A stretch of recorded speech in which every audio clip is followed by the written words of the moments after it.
श्री राधे कृष्णाभ्याम नमः। श्रीमद् भागवत महापुराण नूनम मतवम विधिना सुश्रम प्रेष्टासी शरीरम सर्वेन्द्रिय मन प्रीतम विधात्वम सग्रे न कीम।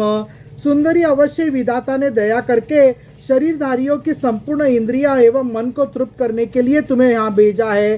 सातवम मनम स्पर्धमानानम एक वास्तुनि मानिनी ज्ञानितानम बद्रवेराणम शम्म विदस्वत सुमध्य में। मानिनी, वैसे हम लोग एक ही जाति के हैं, फिर भी हम सब एक ही वस्तु चाह रहे हैं, इसलिए हमें डाह और वैर की गांठ पड़ गई है। सुंदरी, तुम हमारा झगड़ा मिटा दो। वयम कश्यपदायादा भ्रातरम कृत पौरुषाम विभजस्व यथा नयम नेव भेदो यथा भवेत।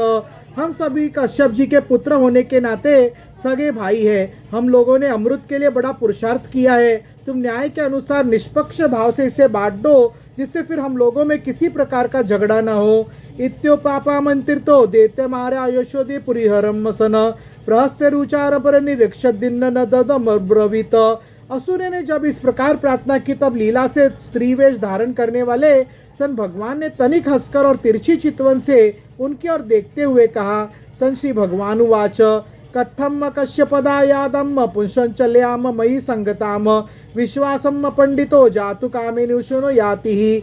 सन श्री भगवान ने कहा, आप लोग महर्षि कश्यप के पुत्र हैं और आप लोग मुझ पर न्याय का भार क्यों डाल रहे हैं। विवेकी पुरुष स्वेच्छाचारिणी स्त्रियों का सालावक्राणम स्त्रीणाम च सेवीर्णानम सुरद्विषम साख्यान ऋत नित्यानि नूतनम नूतनम विचिनिविंतनाम।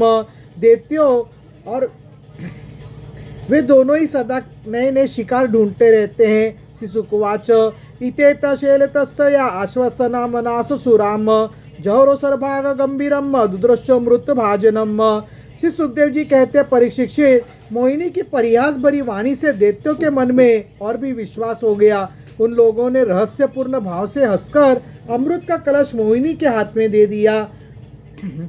ततो गृहीत्वा अमृत भाजनम हरिबर्वाश ईर्ष्यात्मा शोभया गिरा यद्दुपेतम कवच साधव साधु वा कृतम मयो वे विभज्य सुधामी माम। सन भगवान ने अमृत का कलश अपने हाथ में लेकर तनिक मुस्कुराते हुए मीठी वाणी से कहा, मैं उचित या अनुचित जो कुछ भी करूं वह सब यदि तुम लोगों को स्वीकारो तो मैं अमृत बांट सकती हूँ। इत्याभिवरतम तस्य आकर्षण सुरु पुंगवाम अप्रमाण विदस्या तत् तने समंसत। बड़े बड़े दैत्यों ने मोहिनी की मीठी बात सुनकर उसकी बारीकी नहीं समझी, इसलिए सबने एक स्वर से कह दिया, स्वीकार है। इसका कारण यह था कि उन्हें मोहिनी के वास्तविक स्वरूप का पता नहीं था। अथोपोष्य कृतसाना हुतवाच हविष्यनालम दत्वा गोपीर्देभ्यम कृतास्वत्तेना द्विजम। इसके बाद एक दिन का उपवास करके सबने स्नान किया, हवश्य से अग्नि में हवन किया, गौ ब्राह्मण और समस्त प्राणियों को घास चारा अन्न धन आदि का यथा योग्य दान दिया तथा ब्राह्मणों से स्वस्थयन कराया। यथोपजोषम वासंसी परिध्याता नयते कुशेषु प्रविशन सर्वे प्रागेश्वर विभूषितम। अपनी अपनी रुचि के अनुसार सबने नए नए वस्त्र धारण किए और इसके बाद सुंदर सुंदर आभूषण धारण करके सबके सब उन शासनों पर बैठ गए जिनका अगला हिस्सा पूर्व की ओर था। प्राको मुकुपुषो विविष्टो सुरेशु दितेजु सुच धूपो मोदित शाल्याम जुष्टायम मालदीपेकम।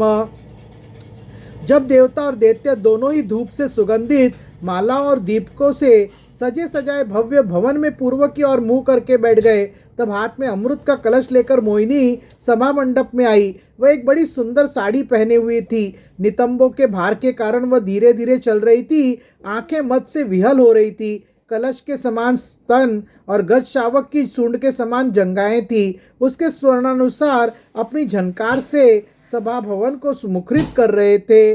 तस्याम नरेंद्र कोरुभोलो शुंकुलो शोणितटला सगृगित विधलाक्षी सा कूजती कनकनूपुर सज्जेते न कुंभस्तनी कलशपानी स्थाविवेश ताम श्री शंखियम कनक कुंडल चारु कर्ण नासाक कपोल वंदनाम परदेवताख्यान संवीक्षे सम्मुतुर्मुरो स्मित वीक्षणेन देवासुर विलसन पट्टिकांतनम।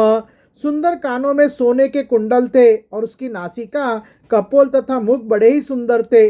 सम पर देवता भगवान मोहिनी के रूप में ऐसे जान पड़ते थे मानो लक्ष्मी जी कोई श्रेष्ठ सखी वहां आ गई हो। मोहिनी ने अपनी मुस्कान भरी चितवन से देवता और देवतियों की ओर देखा तो वे सब के सब मोहित हो गए। उस समय उनके स्तनों पर से अंचल कुछ खिसक गया था। असुराणम सुधादानम सर्पणामीव दुर्नयम मत्व जातनुशासनाम तम व्यभजद्युच्युतम। सन भगवान ने मोहिनी रूप में यह विचार किया कि असुर तो जन्म से ही क्रूर स्वभाव वाले हैं, इनको अमृत पिलाना सर्पों को दूध पिलाने के समान बड़ा अन्याय होगा, इसलिए उन्होंने असुरों को अमृत भाग नहीं दिया। कल्पयित्वा पृथक पंगस्तरो भेषाम जगतपतियम तांसतो वेश्यामास स्वेषु स्वेषु च पंगतेषु। सन भगवान ने देवता और असुरों की अलग अलग पंक्तियां बना दी और फिर दोनों को कतार बांधकर अपने अपने दल में बैठा दिया। दैत्यानगृत कलशो वज्रनिनोपसंचरेयम दुरस्तना पाए मास जरामृत राम सुधाम। इसके बाद अमृत का कलश हाथ में लेकर सन भगवान दैत्यों के पास चले गए। उन्हें हाव भाव और कटाक्ष से मोहित करके दूर बैठे हुए देवताओं के पास आ गए तथा उन्हें वह अमृत पिलाने लगे जिसे पी लेने पर बुढ़ापे और मृत्यु का नाश हो जाता है। ते पाल्यंतम समयामुसराम स्वकृतम नृप तृष्णिमासान कृत स्नेहाम श्री विवाद जगु पासया। परिशिष्ट असुर अपनी की हुई प्रतिज्ञा का पालन कर रहे थे, उनका स्नेह भी हो गया था और वे स्त्री से झगड़ने में अपनी निंदा भी समझते थे, इसलिए वे चुपचाप बैठे रहे। तस्याम कृताति प्रण्याम प्रणयात पाया कातराम बहुमानेन चाबदानोच्यम किंचन विप्रेयम। मोहिनी में उनका अत्यंत प्रेम हो गया था, वे डर रहे थे कि उससे हमारा प्रेम संबंध टूट न जाए। मोहिनी ने भी पहले उन लोगों का बड़ा सम्मान किया था, इससे वे और भी बंध गए थे, यही कारण है उन्होंने मोहिनी को कोई अप्रिय बात नहीं कही। देवलिंग प्रतिच्छन्नम सर्वानुसंसदि प्रविष्टम सोमपि बच्चनादकारभ्याम च सूचितम। जिस समय सन भगवान देवताओं को अमृत पिला रहे थे उसी समय राहु दैत्य देवताओं का वेश बनाकर उनके बीच में आ बैठा और देवताओं के साथ उसने भी अमृत पी लिया, परंतु तत्क्षण चंद्रमा और सूर्य ने उसकी पोल खोल दी। चक्रेन शूरधारेण जहार पीबतम क्षीरम हसितस्य कबदंतस्तु शुद्धापलवतो पतत।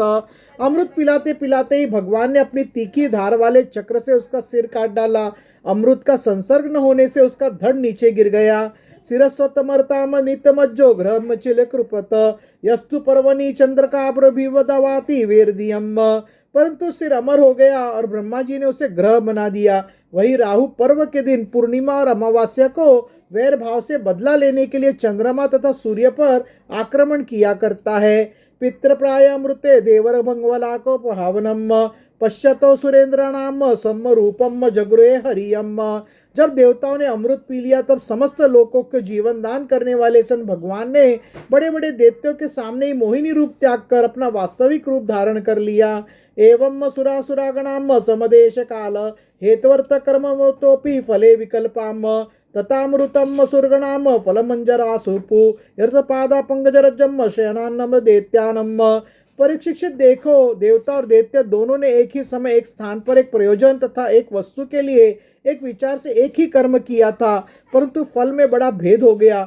उनमें से देवताओं ने बड़ी सुगमता से अपने परिश्रम का फल अमृत प्राप्त कर लिया, क्योंकि उन्होंने भगवान के चरण कमलों की रज का आश्रय लिया था, परंतु से विमुख होने के कारण परिश्रम करने पर भी असुरगण अमृत से वंचित ही रहे।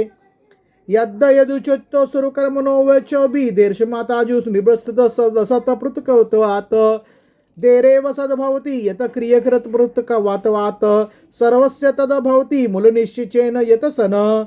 सन मनुष्य अपने प्राण धन कर्म मन और वाणी आदि से शरीर एवं पुत्र आदि के लिए जो कुछ करता है वह व्यर्थ ही होता है, क्योंकि उसके मूल में भेद बुद्धि बनी रहती है। परंतु उन्हीं प्राण आदि वस्तुओं के द्वारा सन भगवान के लिए जो कुछ किया जाता है वह सब भेदभाव से रहित होने के कारण अपने शरीर पुत्र और समस्त संसार के लिए सफल हो जाता है। जैसे वृक्ष की जड़ में पानी देने से उसका तना टहनी और पत्ते सबके सब सींच जाते हैं, वैसे ही भगवान के किए कर्म करने से वे सबके लिए हो जाते हैं। इति श्रीमद्भागवते महापुराणे पारमहंस्यां सहितां षष्ठम स्कंदे अमृतमत्तने नवमोऽध्यायः। हरे राम राम राम हरे हरे, हरे कृष्ण कृष्ण कृष्ण हरे हरे। श्री राधा शरणं मम, श्रीराधा शरणं मम। अथ 10मोऽध्यायः देवासुर संग्राम। श्री सुकवाच इति दानवेदे तयो नाविदन्नमृतं नृप युक्ताम कर्मणि वासुदेव पराग मुखाम।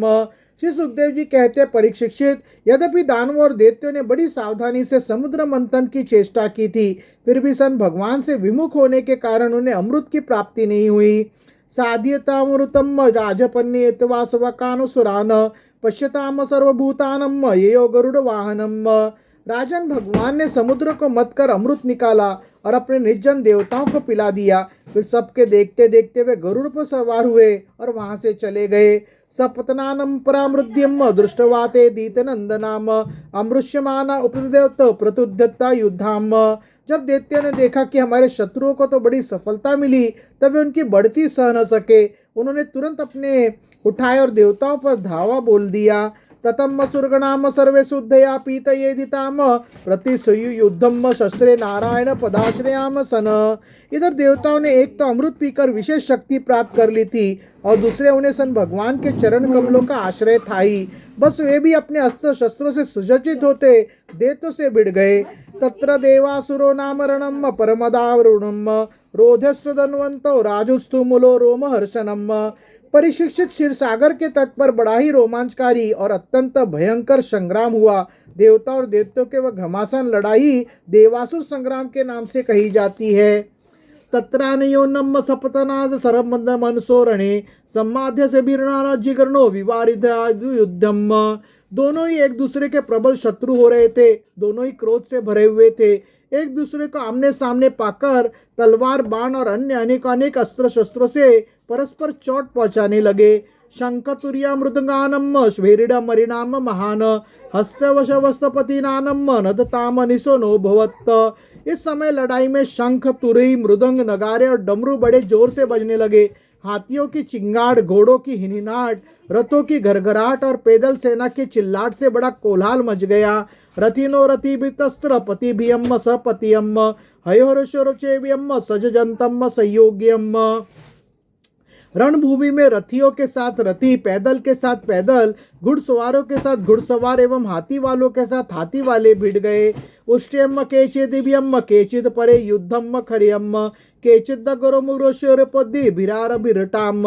उनमें से कोई कोई वीर ऊंटों पर, हाथियों पर और गधों पर चढ़कर लड़ रहे थे, तो कोई कोई गौरमृग, भालू, बाघ और सिंहों पर।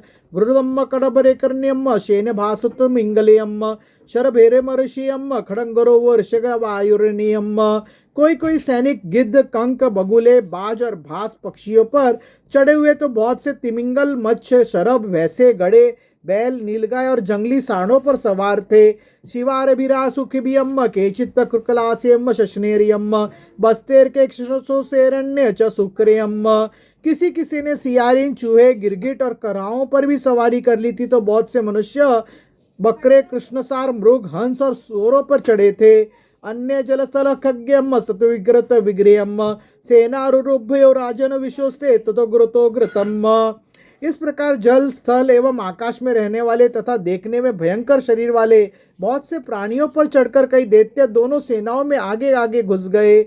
चित्र ध्वज पट्टे राजन्न तात पत्रेयम सीतामलेयम महाधने वज्र दंडेव्र जनाभ्रेम आचरेम सन। परीक्षित उस समय रंग बिरंगी पताकाओं, स्फटिक मणि के समान श्वेत निर्मल छत्रों, रत्नों से जड़े हुए दंड वाले बहुमूल्य पंखों, मोर पंखों, चवरों और वायु से उड़ते हुए दुपट्टे, पगड़ी, कलंगी, कवच, आभूषण तथा सन सूर्य की किरणों से अत्यंत दमकते हुए उज्जवल शस्त्रों एवं वीरों की पंक्तियों के कारण देवता और असुरों की सेनाएं ऐसे शोभायमान हो रही थी मानो जल जंतुओं से भरे हुए दो महासागर लहरा रहे हों। वातोद्रोषचनम भीव्रभूषणेयम सुरद बीबर विर्षदेयम शस्त्रेयम सूत्राम सूर्य रश्मिभियम देवदान वीराणम ध्वजिन्न पांडुनंदन रेजोत्र वीरमाला वीर्यादसामीव सागरो वेराचनो बलियम संख्यम सोसुराणम चमुपतियम यान्यम वेहास्यसम नाम कामगम मन निर्मितम। परीक्षित रणभूमि में दैत्यों के सेनापति विरोचन पुत्र बलि मैं दानव के बनाए हुए वेहास नामक विमान पर सवार हुए। वह विमान चलाने वाले की जहाँ इच्छा होती थी वहीं चला जाता था। सर्वसांगाग्रामाकोपेतम सर्वाश्चर्यम प्रभो अप्रत्यमदर्श्यम दृश्यमानात्म दर्शनम। युद्ध की समस्त सामग्रियां उसमें सुसज्जित थी। परिशिक्षित वह इतना आश्चर्यमय था कि कभी दिखलाई पड़ता तो कभी अदृश्य हो जाता। वे इस समय कहाँ है जब इस बात का अनुमान भी नहीं किया जा सकता था, तब बतलाए तो कैसे जा सकता था। आस्थित सद विमान गृहम सर्वाणि परिवर्तम वाल्यभजन कराग्रेजे चंद्रे इवोदये। इसी श्रेष्ठ विमान पर राजा बलि सवार थे। सभी बड़े बड़े सेनापति उनके चारों ओर से घेरे हुए थे। उन पर श्रेष्ठ चमर डुलाए जा रहे थे और छत्र तना हुआ था। उस समय बलि ऐसे जान पड़ते थे जैसे उदयचल पर चंद्रमा। तस्मान संसर्वतो योनो ऋतुथानम पत्योसुराम नमुच्यम शंबरो बानो विप्रचित्र मुखम। उनके चारों ओर अपने अपने विमानों पर सेना की छोटी छोटी टुकड़ियों के स्वामी नमुची शंबर बाण विप्रचिति अयोमुख द्विमूर्धा कालना प्रेहति हेति इलवल शकुनी भुरंत संताप वजद्रष्ट विरोचन हयग्रीव शंकुशीरा कपिल मेघदुदुम्बी तारक चक्राक्ष शुंभ निशुंभ जंब उत्कल अरिष्ट अरिष्ट नेमी त्रिपुरधा पति पतिमय पोलों में काले और निवातक कवच आदि स्थित थे। दीर्घमुधा कालनोबोधो प्रेत त्रिवलवलम शुपुरबुंतो संतापो वजदंष्टो विरोचनम हयग्रीवम शंखशीराम कपिलो मेघदुंदुभियम तारक चक्र कदर्ग शुंभो निशुंभो जंबल उत्कलम अरिष्टरिष्टो नेमिश्च मयश्च तिरुपुराधीपम अन्य पोलाम काल्य निवातक वाचदयम अलब्ध भागम सोमस्य केवलम क्लेश भागिन्यम सर्वे तेरन्मुखे बहुशे निर्जिताम राम। ये सब के सब समुद्र मंथन में सम्मिलित थे, परंतु इन्हें अमृत का भाग नहीं मिला, केवल कलेश ही हाथ लगा था। इन सब असुरों ने एक नहीं अनेक बार युद्ध में देवताओं को पराजित किया था। सिंहनादा विनुमुच्यंतम शंखाधर मुरहार वन्न दृष्टवा सपतना सुक्तताक्ति बलिभीत कुपितो वृषम। इसलिए वे बड़े उत्साह से सिंहनाद करते हुए अपने घोर स्वर वाले शंख बजाने लगे। इंद्र ने देखा कि हमारे शत्रुओं का मन बढ़ रहा है, ये मदोमंत हो रहे हैं, तब उनका बड़ा क्रोध आया। एरावतम अधिकरणामारूढ़म शुभ शुभे स्वराट यथा सत्र वत्तपस्तर वन मुद्यात द्रीम परतियम। वे अपने वाहन एरावत नामक दिग्गज पर सवार हुए। उसके कपोलों से मद बह रहा था, इसलिए इंद्र की ऐसी शोभा हुई मानो सन भगवान सूर्य उदयचल पर आरूढ़ हो और उससे अनेकों झरने बह रहे हो। तस्यान संसर्वतो देवो नाना ध्वज जायुधाम लोकपालम स गणिवीरनारुदायम। इंद्र के चारों ओर अपने अपने वाहन ध्वजा और आयुधों से युक्त देवगण एवं अपने अपने गणों के साथ वायु अग्नि वरुण आदि लोकपाल हो लिए। तेन्यासे मरु संस्रुते क्षिपंतो मरभिरतम आहयंतो विशेंतग्र युद्रदयोधिनम। दोनों सेनाएं आमने सामने खड़ी हो गई। दो दो की जोड़ियां बनाकर वे लोग लड़ने लगे। कोई आगे बढ़ रहा था तो कोई नाम ले लेकर ललकार रहा था। कोई मर्म भेदी वचनों के द्वारा अपने प्रतिद्वंदी को झिड़कार रहा था। श्री सन देवताय नमः। श्री राम जय जय राम। श्री राम जय जय राम। हरे राम राम राम हरे हरे, हरे कृष्ण कृष्ण कृष्ण हरे हरे। मंगल भवन मंगलहारी सुंदर भव दशरथ जर बिहारी राम। सिया राम जय राम। रघुपति राघव राजा राम पतित पावन सीताराम। सर्वमंगल मांगल्ये शिवे सर्वार्थ साधिके शरण्य त्र्यंबक गौरी नारायणी नमस्तुते। ओम भूर्भुवस्व तत्सवितुर्वरेण्यं भर्गो देवस्य धीमहि धियो यो न प्रचोदयात्। वक्रतुंड महाकाय सुरकोटि समप्रभ निर्विघ्नं कुरु देव